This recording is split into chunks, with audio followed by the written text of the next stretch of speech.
99% of men fall into these 5 traps and ruin their lives. These are things that if you don't watch out for them, you're going to end up in a spot like this. Stuck in some cubicle. I Googled this picture and I was like, man, this really just sums up the fear we all have. And like the crazy thing is so many people are living this life. Stuck in this cubicle, it looks the same as everybody else's cubicle. You feel like you're just like a robot, a droid. You have no personality. You're forced to do this thing that you have no passion for in life and you don't see a future with it, and it barely gives you enough to survive. This is kind of the reality of the average person, and it's because they fall into traps like we're going to be discussing.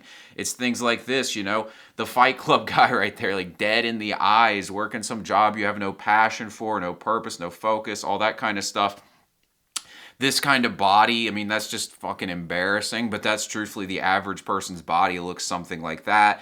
You've got some woman who doesn't respect you. She's the only woman who's ever shown you any interest, so you were afraid to lose her, and you keep her around, but she's nagging you and driving you crazy, and truthfully, you want the sex, but otherwise you really don't even want to be in this situation. Now, if what I just showed you seems like hell to you, then you need to avoid these 5 traps so that you can live a much better life. Now, let's get into it with the first one here, mental junk food. What is mental junk food? It's like Taco Bell for your brain. It's shit like this, okay? All of the stuff you're seeing on screen here is stuff that is served up to you constantly by society, and none of it gets you anywhere. And all it does is just pump shit into your brain that doesn't help you move forward in life and achieve anything prosperous. It's basically stuff that sedates you. It's, like in the Roman times, if they wanted to control the population, they would throw a bunch of games at the Colosseum. And it would basically distract the Roman citizenry from the fact that the aristocracy was just looting the place and they weren't getting anything good out of their life. They would just distract them with endless games.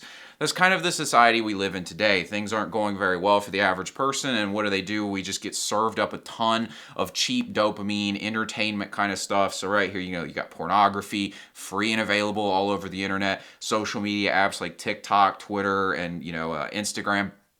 These things do nothing really valuable for you. Unless you're making business content on Instagram or something like that, it's really not getting you anywhere. Twitter's nothing but just people getting pissed off about shit. Mr. Beast, not even just to pick on him, but like there's so many of these creators who just make this like meaningless, empty content that's not going to help you get ahead, and it's constantly available for you. And there are literally people out there who study the psychology of human nature so that they can try and get you to click on this shit and make it compelling. Literally all of this stuff has scientists and advertisers, all this kind of stuff. It's an entire industry built on getting you to give up your attention, right? When the news makes a headline, they make it angry to trigger an emotion and get you to watch it. The porn industry, they literally do this. They put it in certain angles to make stuff seem more dramatic, more compelling. They put it everywhere. This is why social media, Instagram practically feeds you porn on your explore page. TikTok, I'm sure does the same. I don't have it, but it's like that same kind of stuff. Twitter has freaking porn all over it. Like all of these sites have algorithms, have scientists behind them trying to get you addicted to them, trying to get you to spend all your time on it and feed it into your brain. And what does it get you? Nothing. Same with like Fox News or any of these news things. Doesn't matter if it's a podcast, doesn't matter if it's cable TV, just politics crap to get you angry and focused on it. Sports. If you're not in the sports industry and making money, this is a dramatic waste of your time. I used to watch sports. I would watch a game, and then I would be riding around in my car thinking about the game. I'd be like, LeBron James needs to do this, or the Lakers should trade this guy for this, or like this team, they need to get a better offensive line so they can win. I'd be thinking about this shit. I'm like, how does any of this help me achieve anything in my life? It's just junk food, video games, junk food, all of this stuff. It does nothing for you. All of this is designed to sedate you. None of these lead to growth or fulfillment.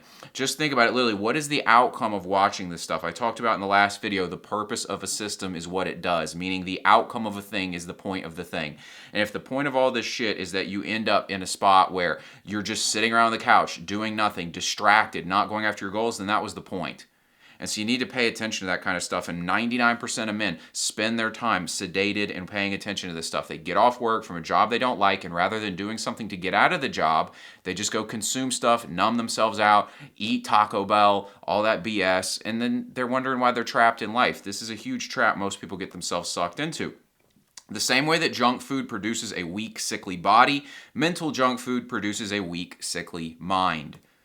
Your mind creates your reality. It's really important to understand this. I don't think people take this seriously enough. There's like those goofy like manifestation people out there who they kind of give this kind of stuff a bad rap. Law of attraction. Let's just close our eyes and pretend shit's going to appear. And like, obviously that's dumb, but like, here's how it actually works. Your thoughts are going to influence your actions, right? What you're thinking about is going to determine your actions. If you're thinking about sports all the time, you're going to go turn the game on. But if you're thinking about business and some goal you have to get out of your 9 to 5 and start your own company and go after it, well, then you're going to take actions based on that. And your actions produce your outcomes. Just makes sense. So look at this right here. I mean, imagine you're consuming all this shit. What kind of thoughts do you think that's going to give you? Instagram, Pornhub, Fox News, like, listening to music. Sometimes I'll listen to a song so much that it's just rolling through my head all the time. Like, I'll wake up thinking it. And it's like, I could have put something better in my brain there. I listen to music some, but it is something to be mindful of. Like, clearly what you put into your head starts rattling around in there, and it's going to produce outcomes for you. And so then this affects your thoughts, which affects your actions, which affects your outcomes. Ask yourself, if this is the shit you're consuming, what outcomes do you think you're going to get in life? This is how people get trapped. This is how people end up in a spot where the average person is in credit card debt, out of shape. They can't get up $1,000 in an emergency. They're making $37,000 a year. All this kind of shit. It's because of what they're consuming. They get themselves trapped because of it. Design your mind by designing your inputs. I don't think people understand how serious this is. We live in an era where you have access to the greatest minds in the world on the internet at all times. And yet people are filling their mind with junk food all the time. It's crazy. So like, this is the kind of stuff I think about. And people are going to get their panties in a wad because I have Andrew Tate on here. But like, these are the freaking people that I try to consume. Like, this is just a few examples. Obviously there's more. But I'm just very conscious about what I'm going to put into my head. So it's people like David Goggins, Alex Hormozi, Floyd Mayweather, Andrew Tate, Arnold Schwarzenegger, 50 Cent. Like, men that I see and I'm like, these guys have personality traits. They have mindsets that I want to adopt. They've accomplished similar things to what I'd like to accomplish. There's a bunch of them, right? And I'll just I'll consume podcasts of these people. I'll hear what they have to say when I need something in my brain, and I'll just download it in and constantly be listening to it. The Alex Hormozi, Chris Williamson podcasts, if you have not watched those, go watch them. They're like classics. They're like classic movies or something. I watch these things all the time. I just pump them into my brain constantly because that's what I want to be thinking about. And just imagine what the outcomes of that are going to be. So I pump this stuff into my brain, produces thoughts, which produce actions, which produce outcomes. This is not rocket science, guys. So like, pick your outcome. Pick your inputs seriously. Think them through because they're going to affect what your outcomes are. The internet has blessed you with the opportunity to program your mind 24/7 with the thoughts and ideas of your role models. Back in the day, the only things you could really consume was what was right in front of you or what the big corporate media had on the screen, which the CIA was pumping all the stuff that the corporate media is talking about. So it was just a bunch of propaganda getting fed to you constantly. Well, now we have independent media, and all the greatest minds in the world are on social media, like running brands, and you can listen to these people. They give out 3-hour podcasts, and you could listen to them. You're listening to this kind of content right now, which puts you in the top 1% already, because most people, again, are watching porn or Mr. Beast or something. So you're doing pretty good, but my challenge to you is to start curating this. I literally have a playlist on my YouTube called Mental Diet, and I just add stuff in there that is the stuff I want to consume. And I've made it a point, especially recently, to not consume anything that isn't on my mental diet, the same way I won't eat anything that's not on my physical diet. It's just a way of going at it, and then the results are just obvious. Think about it. If you don't eat junk food and you eat healthy food, you're obviously going to get in great shape. You're going to have a six-pack. Well, if you don't consume junk in your mind, don't you think your mind's going to get better? Make this a conscious point. Don't consume anything that doesn't help you out. Be conscious about what you consume because it will decide who you become. It's just obvious. Number 2, the lust trap. Nothing takes a man off his purpose in life like lust. And I want to be clear that lust is not sex. I'm not saying you have to be celibate. I'm not a fan of that kind of shit right there. I love women. I spend time with them. It's great. But my point is that lust is being emotionally controlled by sexual intimacy, and that's much different than just having sex. I'm talking about you're needy for it, you're craving it, you lose all of your standards and your self-respect in an effort to get sex, you turn into a doormat, you don't have any morals because of it, so you'll stab somebody in the back and steal their wife, things like that. This is the kind of thing that I think ends up being a huge trap. I don't even think I know. This is one of the biggest things that destroys men's lives is lust. Here's 5 ways that lust traps men. The first one is pregnancy, which is an obvious one. You have a child with the wrong woman. and it's going to really screw you up in life. I mean, nothing can really put the nail in the coffin like that, you know, for a guy. The average child costs over $300,000 to raise, and that's in our money today. With inflation, it's going to go up. So just think about it. Basically, if you get the wrong woman pregnant, it's basically like you pop out a mortgage. Like, seriously, it's an 18-year debt, a minimum of 18 years for the price of a house. You just popped out a mortgage with this woman. You don't even care about her. You were just lustful. And so you put yourself in a stupid spot. You weren't thinking like a man, thinking rationally. Lust is very emasculating. It takes you out of that grounded masculine energy and puts you into this very feminine, emotional kind of energy where you're controlled by your feelings. And it ends up screwing you over. You got to, as a man, be better than that. Because again, like, you can't afford this kind of thing. Especially, like, a lot of guys do this, and it's like, you need that money to get ahead in life. How many men had like positive futures and got the wrong woman pregnant? I mean, you do this right here, you know, like, let's do the math. I mean, you're probably spending at a minimum $2,000 a month on a child, and then you got to pay for a bigger place to live for the child because you need a bedroom for it, and like, you got to take care of her mother, right? Because now it's like, it's not just some girl you saw. Now she needs to probably move in with you. Like, there's all this stuff that comes with this. It's probably more expensive than $300,000. It's a complete lifestyle overhaul that happens because you couldn't control your lust. The next one, time wasted. How much energy do men put into lust? Pursuing it constantly, going out to clubs and bars, hoping they can sleep with a woman, chasing women they don't even like, just so they can masturbate with their body. Because that's all lust is. Lust basically just turns sex into masturbation with another person. It's really no different than pornography. You know, like, it's like sex at its lowest form. And it's a massive waste of time. You could be focused on other things. I made the entire video, you know, I think it was called Staying Single is a Massive Competitive Advantage for Men. If you haven't seen that video, go watch it. I break this whole thing down about just how much time guys waste on this shit that they could be putting into things that would actually get them ahead in life. The third way it traps you is in drama. There is no reason to put up with drama or argue with a woman if you're not doing it for lust. Guys put up with this shit because they're lustful. If a woman's giving you grief and nagging you and all this kind of shit and you're not trapped in lust, then you'll just tell her to leave. You'll just be like, go home. You're adding nothing of value to my life. Stop bitching at me. This is annoying. You'll just like do that kind of stuff. Like, I've done this. Like, you know, I'm not lustful. I've learned this kind of stuff, and I've learned to step out of lust. When I'm dealing with a woman and she's driving me nuts, I just stop talking to her. And then guess what? They end up coming back on their best behavior, or they leave. Either way, I win. And I don't have to deal with drama, and my time is not wasted, and I can focus on things that matter to me. This is like, it just doesn't make sense how guys will keep this drama in their lives, like all of it. Oh, I wonder if she's talking to other guys, having to worry about her phone. Like, is she too, all this kind of shit, like, you know, checking her phone when she's not looking.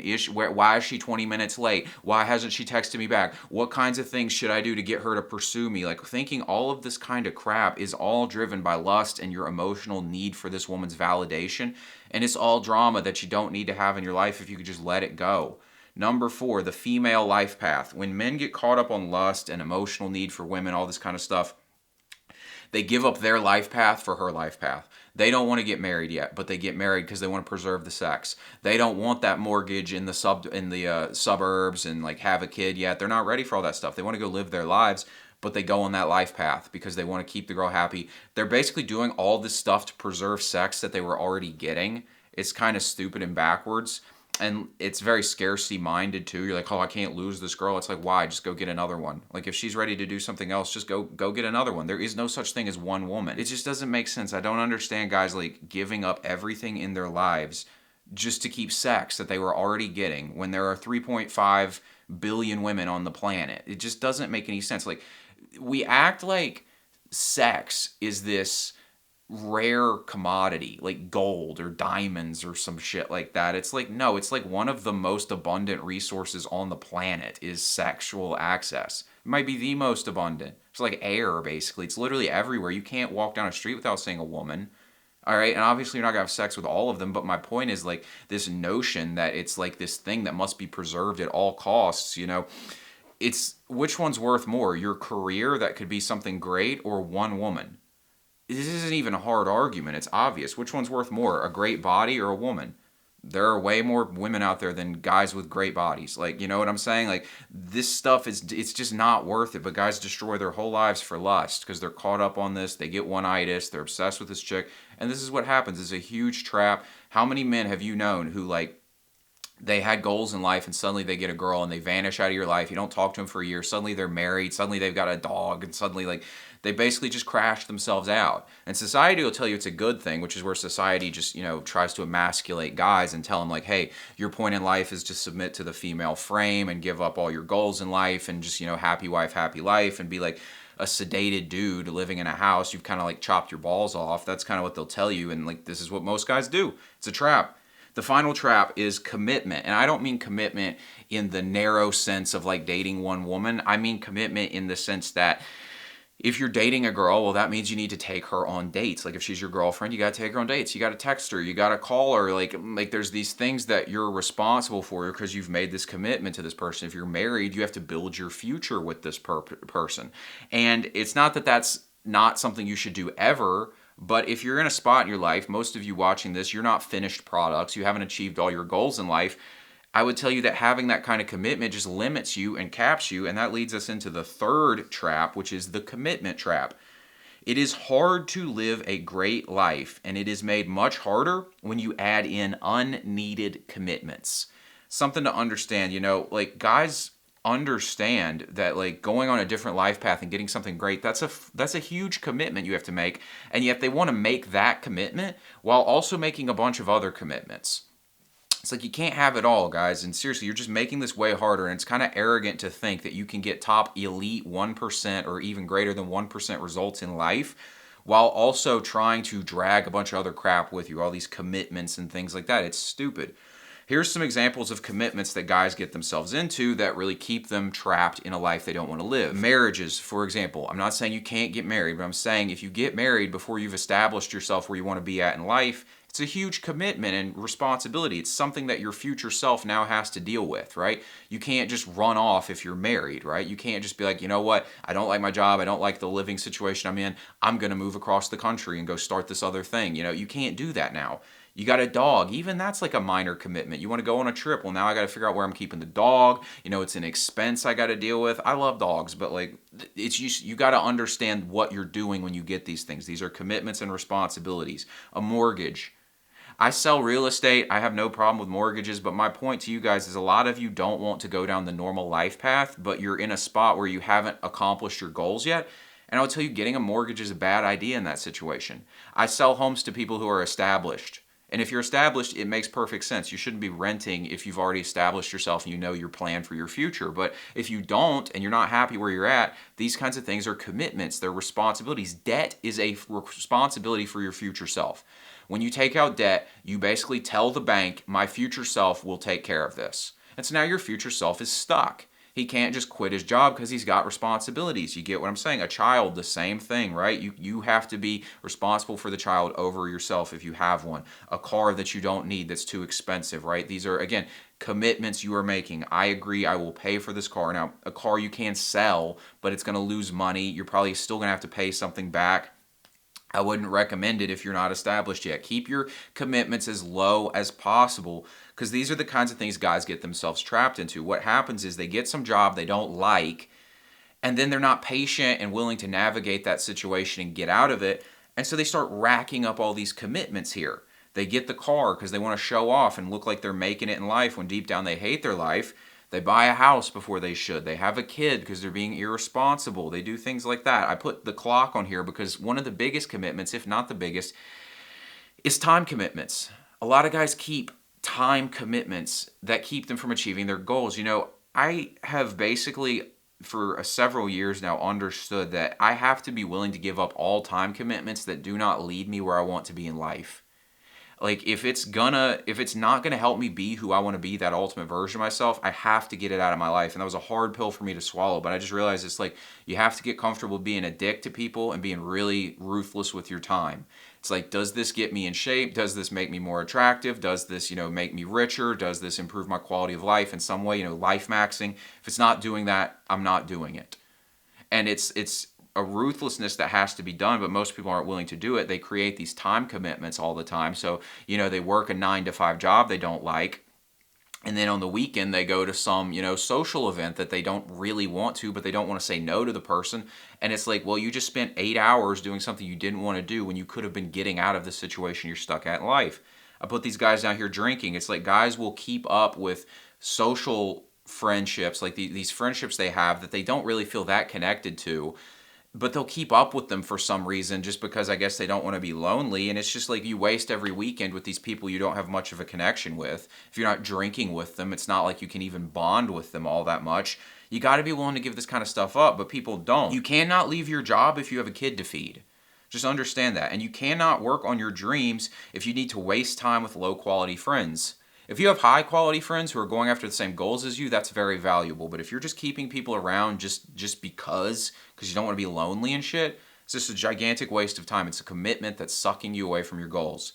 Give your future self as much flexibility as possible until you've gotten where you want to be in life. There's this thing where Homer Simpson in this Simpsons episode, he's drinking like mayonnaise and liquor or something like that. I can't remember. It was years ago. I probably could not find it if I looked for it. But he's drinking this thing and someone's like, hey, like, why are you doing this? This is like terrible for you. And he said, that's a problem for future Homer.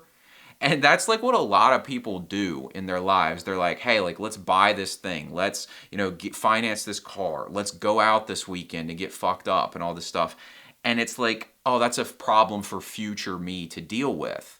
And it's like every time you load future you up, well, then that means you can't get out of your situation. You're trapping future you, and future you is you, just not right now. So it's a lack of perspective. Give your future self as much flexibility as possible until you've gotten where you want to be in life. Trap number 4, the health trap. What you're seeing on screen is what the average person eats. It's fucking disgusting. I can't imagine this. But a lot of you watching this, you need to look in the mirror. You're eating this stuff, and it's fucking gross, guys. It's just like the biggest advantage you can give yourself is get this vile shit out of your diet. McDonald's, Coca-Cola. Like, here's the thing. You know how I know this is because I've had roommates in the past, and it's like the roommate gets up, eats a Pop-Tart. For lunch, it's McDonald's and a soda. For dinner, it's Friday night, so it's Mexican food and a beer.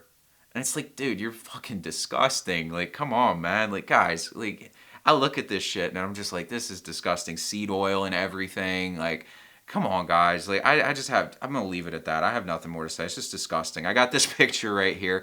I call this the triple threat right here. So you'll see this guy sitting down, eating food, watching TV. That is the triple threat of modern man.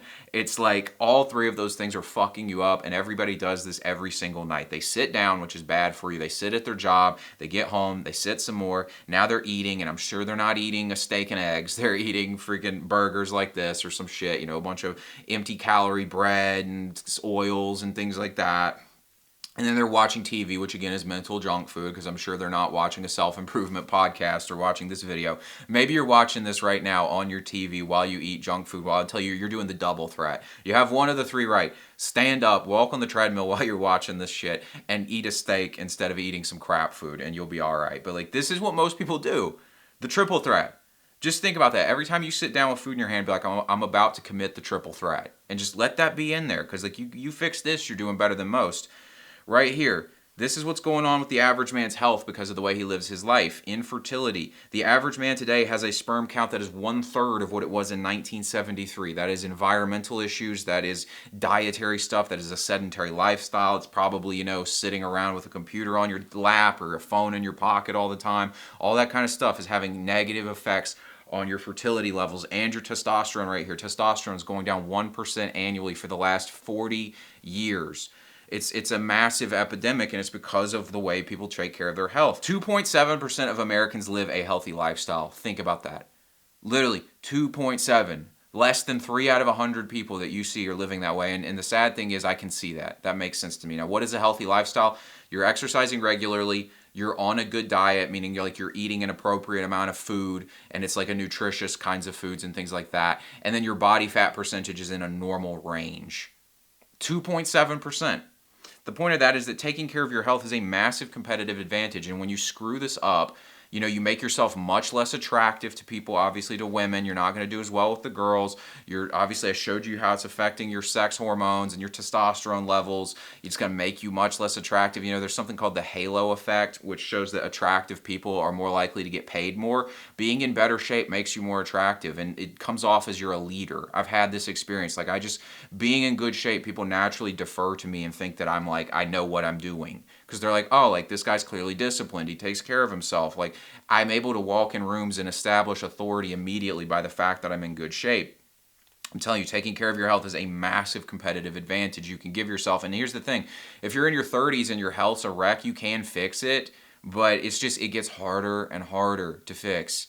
And it just puts you in the bottom rung of society. Like, you're out of the game. People just look at you and they're like, ugh, like, this guy's obese. Like, ugh. Like, you know, it's just like, it's not appealing. Like, you look like a child with your shirt off because you have never exercised. You got the skinny, fat body. Like, it's just a bad look, guys. Seriously. Number 5, the low standards trap. I love this quote. This is from a song by Kanye West. A $500,000 in 20 is like $1 billion where I'm from. Comment if you know what song it is. I'm not going to give it away. This was a Pusha T quote. Love this song. A $500,000 in 20 is like $1 billion where I'm from. What does that mean? It means that making $500,000 over 20 years is like $1 billion in his area. Meaning $25,000 per year means you are ultra rich where he's from. Now, this song was out in like 2010.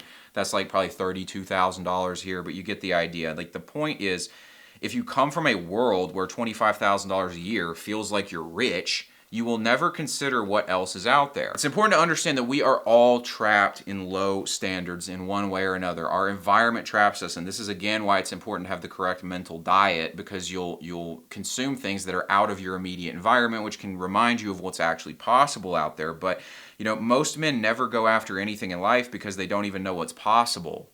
Like, nobody told, you know, I was in college to get some random business degree and be like an HR manager or something because I just didn't know what else was out there. And that depressed me and made me miserable. I just drank and smoked all the time with no purpose in life.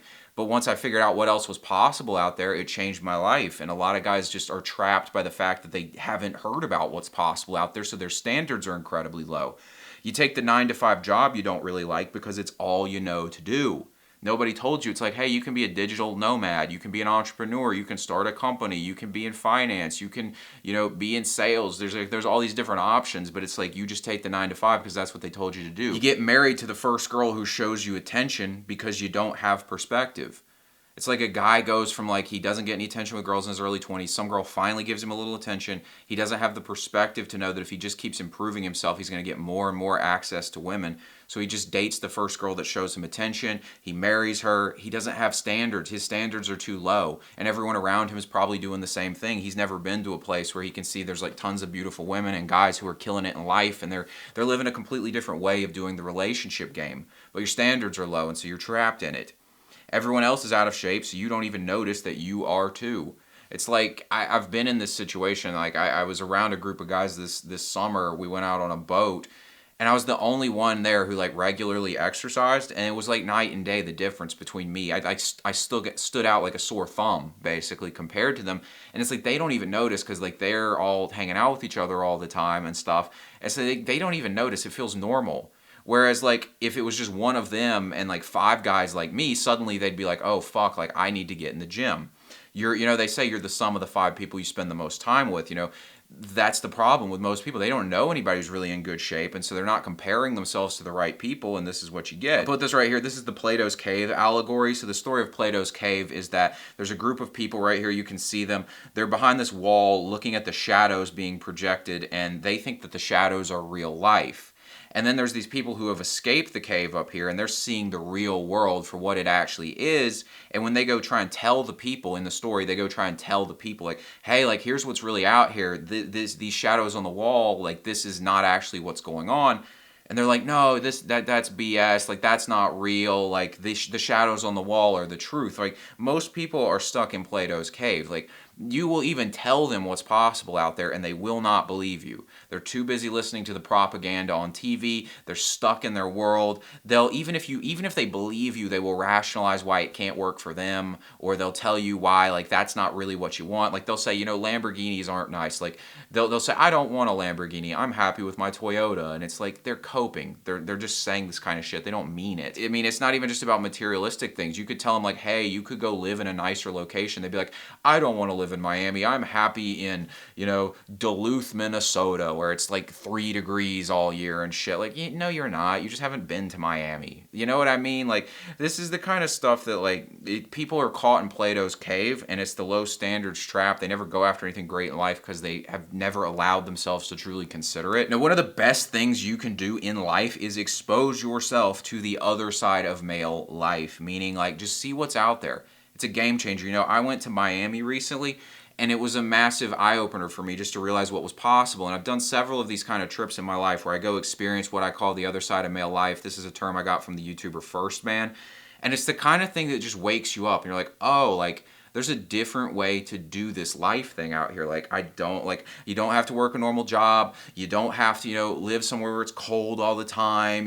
There's people out there who are in great shape, making amazing money, living these different kinds of lives, seeing what's possible, like luxury quality of life. And most guys don't get to experience it. And so they never work for it, and they lose this motivation. Whereas I see this kind of stuff and I'm like, fuck, like I want to go back to it. And so I tell guys, you need to go on an other side of male life trip. And if you want to watch the video where I break down this entire experience and talk about the other side of male life in detail, just click the video that's coming up on screen. Thanks for watching, guys, and I'll talk to you later.